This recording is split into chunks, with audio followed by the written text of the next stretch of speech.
ಮತ್ತು ಯಾದಗಿರಿಯಲ್ಲಿ ನಡೆಯಲಿರೋ ಮೈಲಾರಲಿಂಗೇಶ್ವರ ಜಾತ್ರೆಯಲ್ಲಿ ಕುರಿಗಳ ಎಸೆತಕ್ಕೆ ಜಿಲ್ಲಾಡಳಿತ ನಿಷೇಧ ಹೇರಿದೆ.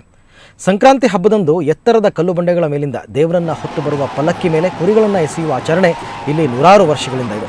ಈ ಅಮಾನವೀಯ ಆಚರಣೆಗೆ ಈ ವರ್ಷ ಜಿಲ್ಲಾಡಳಿತ ಬ್ರೇಕ್ ಹಾಕಿದೆ.